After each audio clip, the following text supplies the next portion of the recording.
Buenos días, mi nombre es Bayer Dorado, soy estudiante de la clase de Electrónica 2 y voy a dar una pequeña explicación sobre la configuración que utilizamos en electrónica llamada colector común. Este tipo de configuración se usa comúnmente cuando se necesita conectar una fuente de entrada de alta impedancia a una carga de salida de baja impedancia que requiere una alta ganancia de corriente. Pero existen distintas configuraciones, entonces, ¿cómo identificamos que la configuración que tenemos en un colector común? Las características son, primeramente, que las señales de salida y de entrada se encuentran en fase. Debido a que la salida está en fase con la entrada, no existe intervención alguna. Eh, la ganancia de tensión es aproximadamente 1. Podemos decir que es unitaria. La resistencia de salida es muy pequeña, pero no podemos despreciar este valor. Por las resistencias de salida y de entrada se puede hacer adaptaciones de impedancia. En otras palabras, si un circuito tiene una impedancia muy alta de salida, se adapta a un circuito con una impedancia de entrada más baja. Este es el circuito con el cual vamos a empezar a explicar el colector común. Por lo general, tienen esta forma. Podemos ver la fuente BS, dos capacitores, las resistencias, el transistor y la fuente BCC. Para realizar el circuito, el circuito en configuración de colector común, primero comenzaremos analizándolo en DC, en corriente directa. Este, definimos que un colector común, lo identificamos porque va conectado a las terminales positivas de la fuente. No existe ninguna resistencia de colector como en otras configuraciones. Una característica que nos ayuda a identificar el colector común es que la salida se toma desde el emisor y la entrada es parecida a la del emisor común, la tomamos de aquí. El análisis en corriente directa, este análisis nos va a ayudar a encontrar la corriente del emisor.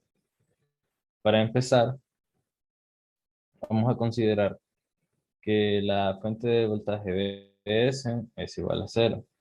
Esto nos va a provocar que tengamos una frecuencia igual a cero.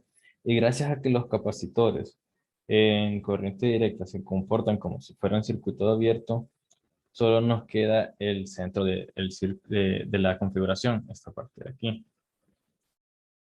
Como podemos ver, así nos quedaría. Esto que tenemos comúnmente lo conocemos como polarización por divisor de voltaje. Eh, Empezamos a desarrollar el análisis y usamos el divisor de voltaje para encontrar el voltaje de la resistencia R2, que es aproximadamente el voltaje de la fuente de la fuente CC por la resistencia R2 entre la suma de la resistencia R1 y R2. Esto por a la aplicación de divisor de voltaje que conocemos comúnmente.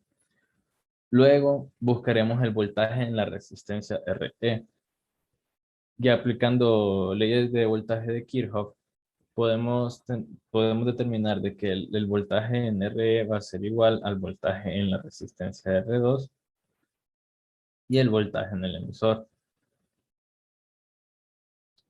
Eh, Teniendo esto, lo que nos interesa encontrar en esta polarización es la corriente que pasa por aquí, que es la corriente del emisor. Y esto simplemente por ley de Ohm podemos determinar que es el voltaje de la resistencia del emisor dividido entre la resistencia.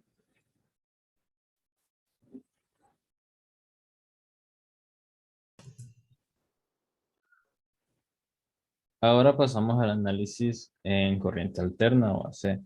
Para empezar este análisis, sabemos que los capacitores en corriente alterna se convierten en cortocircuitos. Por tanto, como podemos ver en el circuito, ya no aparecen dichos capacitores. La fuente DCC toma el valor de cero y también se convierte en un corto, lo que hace que directamente se conecte con tierra. Para ayudar a la simplificación del circuito, las resistencias R1 y R2 podemos ver que se encuentran en paralelo. Sabiendo esto, vamos a sacar una resistencia equivalente para unirlas y así reducir más el circuito. Teniendo esto, lo que vamos a hacer es que vamos a sustituir el transistor por el modelo del emisor común. Esto nos va a ayudar a sacar distintos cálculos que más adelante voy a explicar. O como podemos ver, es un circuito completamente distinto, pero la representación es la misma. Aquí tenemos el modelo de RI y podemos ver la sustitución que hacemos. Ahora, uno de los cálculos más importantes que se deben de tener con estas configuraciones son encontrar las impedancias de entrada y de salida. El cálculo de las impedancias. Buscaremos la impedancia de entrada con el voltaje de entrada de la siguiente forma. Definimos el voltaje de entrada VI como el voltaje de la resistencia equivalente de la resistencia R1 y R2. Aquí podemos ver que eran las resistencias que estaban en paralelo anteriormente. Por tanto, como la fuente y la resistencia están en paralelo, sabemos que ambas tendrán el mismo voltaje. Esta de aquí, esta de acá, tendrán el mismo voltaje por, por concepto, por teoría.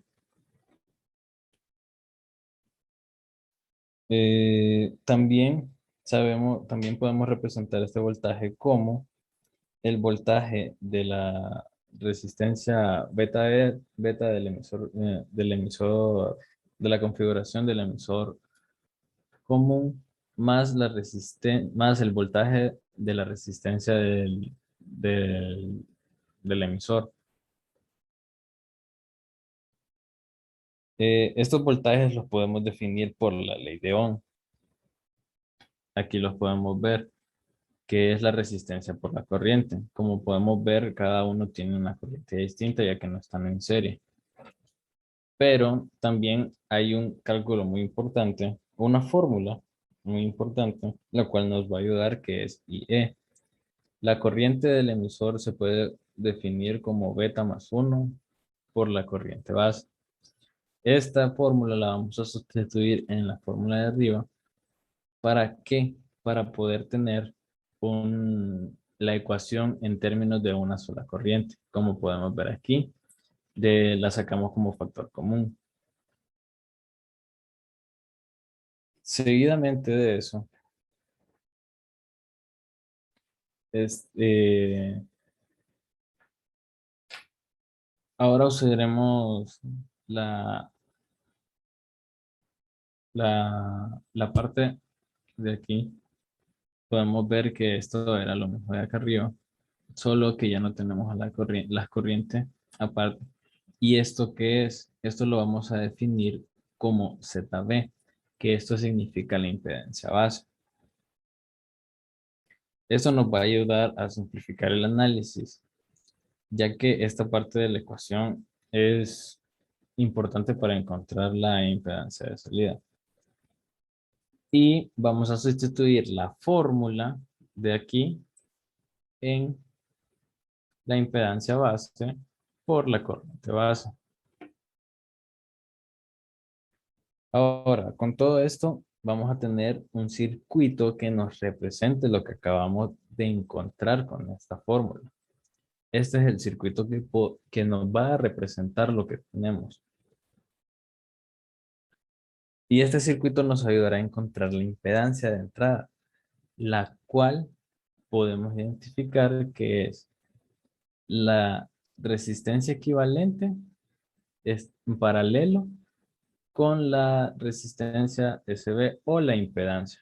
Y así determinamos la impedancia de entrada. Ahora vamos a explicar la impedancia de salida. La impedancia de salida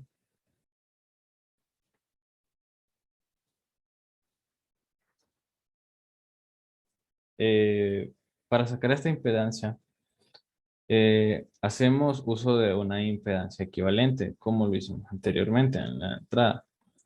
Pero aquí podemos despejar para la corriente de base y podemos usar la fórmula de IE y sustituirla por la corriente de base en términos de de IE. Aquí podemos ver que estas son las ecuaciones que teníamos anteriormente para la salida y aquí tenemos IB. Como podemos ver, lo que hicimos fue despejar esta ecuación en términos de IB. Aquí teniendo esto, simplemente vamos a despejar para la corriente del emisor y vamos a tener esto.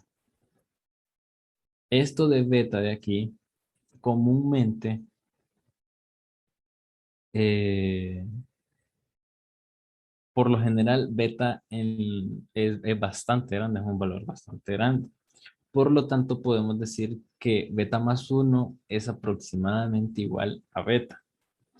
Esto nos va a ayudar al momento de que la impedancia base la sustituimos por su ecuación original y eso nos va a simplificar a tener solo beta y beta en todo esto.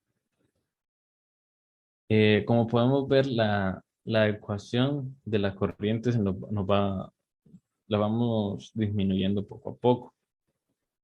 Ahora, aplicando el álgebra adecuado, las betas se me cancelan y simplemente la ecuación nos queda como la corriente del emisor por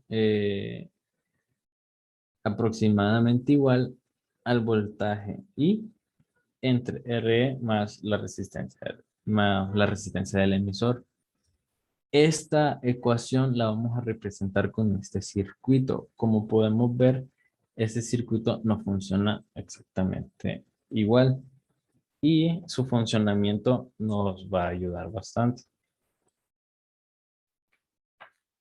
Ahora, para encontrar la impedancia de salida, lo que vamos a hacer es que la fuente de voltaje va a tomar un valor de cero. Con este valor de cero provocamos de que la resistencia RE se esté en paralelo con la resistencia del emisor. Teniendo esto ya desarrollado, podemos determinar la impedancia de salida. Ahora vamos a seguir con otro análisis muy importante que es la ganancia de voltaje. La ganancia de voltaje. Para encontrar el voltaje de la salida, solo se va a necesitar aplicar el divisor de voltaje. Teniendo el circuito que nos va a representar eh, esta ganancia, podemos aplicar divisor de voltaje. Es decir, que para encontrar el valor de V sub 0 multiplicamos el voltaje de entrada por la resistencia del emisor dividido entre la resistencia RE más la resistencia del emisor. Asimismo, teniendo esto, vamos a despejar, vamos a pasar el voltaje y al otro lado va a estar dividiendo. Esta parte de aquí se convierte en nuestra ganancia de voltaje y así podemos determinar que la ganancia de voltaje es igual a la resistencia a R entre a la resistencia del emisor entre la resistencia RE más RE. Esto es la pequeña explicación que tenemos sobre que tengo sobre la configuración de el colector común. Espero que haya servido y muchas gracias.